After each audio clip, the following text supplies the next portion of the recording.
Simlay Melektiga don kibaru kɛnɛ bi kibarɛ man bolo ka da kulo kan o de ka fɔ Buguni ale yɛrɛ ni ɲɛfɔla cɛla la a yɛrɛ ka fɔ ko banbagati dɔw taara bi tamala dɔw kan ni maa kelen kɔni ni toro la ayiwa kibaruw sera ma olu y'a yɛrɛ ka fɔ ko ni waleya ninnu kɛra décembre kalo tile 17 kɔnɔna la ko nin ye tamala dɔw de olu kɔni bɔra Buguni k'u b'u kun ɲɛsin yanfoyila kan tuma min na kɔni olu kɔni bɔra Buguni da fɛ ko nin ye majugu dɔw de olu kɔni nana walasa ka na k'u bɛ bingani wale dɔ ta ka ɲɛsin nin ma kofɔlen ninnu kɔni ma u ka taama mobili kɔnɔ o hukumu kɔnɔna la taamaden minnu kɔni tun bɛ nin mobili kɔnɔ olu dɔw kɔni sera ka weleli kɛ Buguni finitigiw ma walasa u bɛna dɛmɛ dɔw ye cogoya min na ayiwa o hukumu kɔnɔna la Buguni finitigiw kɔni nana walasa u bɛ se ka nin taamala ninnu kɔni bɔ bolo la cogoya min na ayiwa o de senfɛ min yɛrɛ ni majugu ninnu ye olu kɔni fana y'u ta kɛ muguti ye walasa u bɛ se ka finitigi ninnu gɛn cogoya min na ka b'u kɔ o de fana senfɛ finitigi ninnu fana ye muguti ni ma kofɔlen ninnu na ayiwa an b'a yɛrɛ ka fɔ ko nin yɔrɔ kofɔlen na muguti kɔni gana kosɛbɛ majugu ninnu ni finitigiw cɛ o muguti ninnu senfɛ a yɛrɛ ka fɔ min yɛrɛ ye finitigi kelen ye ko kisɛ kɔni y'ale sɔrɔ ale kɔni bɔnɛla nin na wa min yɛrɛ ye banbagati ninnu fana ye a yɛrɛ ka fɔ ko kisɛ ye u ka maa kelen kɔni sɔrɔ ni finitigiw ye olu minɛ ka taa n'o ye Buguni dɔgɔtɔrɔso la walasa ka furaw kɔni kala ka sɔrɔ ka ɲininkali tengu a la ayiwa kibaruya wɛrɛ b'an bolo ka da kulo kan o de ye ka fɔ Mali finitigiw ye dɛmɛ don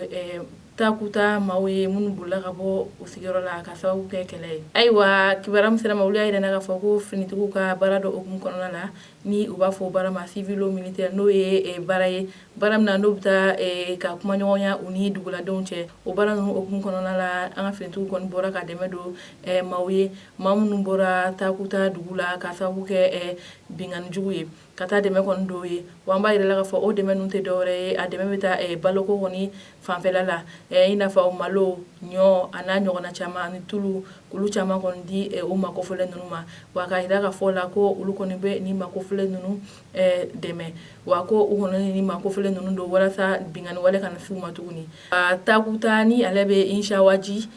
komini kɔnɔna la n'o yɛrɛ ni Gawo cɛla bɛ kilomɛtiri 120 bɔɲɔgɔnko kɔni bɔ ayiwa yen yɛrɛ dugutigi y'a yira ka fɔ ko ale nisɔndiyala kosɛbɛ ni dɛmɛ ninnu na ni dɛmɛ ninnu kɔni diyara olu ye kosɛbɛ wa k'u bɛ finitigi ninnu fo wa ko o ni dɛmɛ ninnu y'a yira ka fɔ ko o ma ɲina olu kɔ hali bi u bɛ finitigi ninnu dɛmɛ walasa lakana bɛ se ka segin na an ka jamana kɔnɔ cogoya min na ayiwa o tɛmɛnen ka bɔ kibaruya wɛrɛ m'an bolo ka da kulo kan o de ka fɔ Masina mara la a yirala ka fɔ ko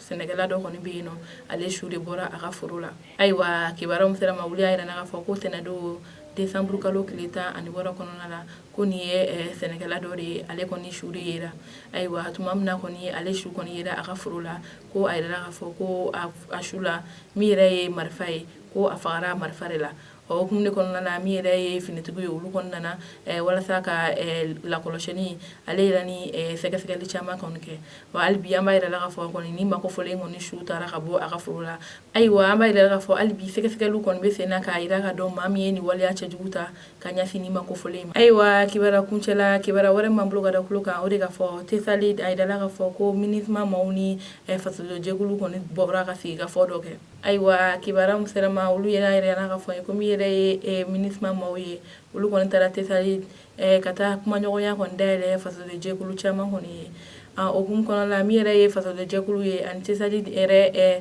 mɛri olu y'a yira ka fɔ ko olu kɔni nisɔndiyara kosɛbɛ nin sigikafɔ in na ko sabula ko nin ye ko ɲɛnamaba de ye kɔni ye talen ka ɲɛsin olu ma ko nin b'a yira k'a fɔ ko hali bi mɔgɔ kɔni ma ɲina olu kɔ ko olu kɔni bɛ min kuma min yɛrɛ fɔ MINUSMA maaw ye ko de ye k'a fɔ ko min yɛrɛ ye Mali autorité n'o ye Mali lasigidenw ye ko u ka segin ka na Kidali a n'a mara bɛɛ lajɛlen na kɛrɛnkɛrɛnyala finitigiw min yɛrɛ ye denmisɛnninw ka kalanko ye ko o de kɔni kɛlen bɛ olu kɔni kɔnɔla kan ko sabula ko a bɛ san caman kɔni bɔ ko olu ka denmisɛnninw kɔni tɛ taa kalanyɔrɔ la ko wa ko olu bɛ fɛ MINUSMA k'olu dɛmɛ ani min yɛrɛ ye Mali gouvernement ye u ka dɛmɛ don u ye walasa u bɛ se ka segin u togoya kɔrɔ la cogoya min na ko o de tun ye welewele ye an balimaw ninnu de tun ye bi kibaruyaw ye ka da kulo kan aw ni ce aw ka kulomajɔ la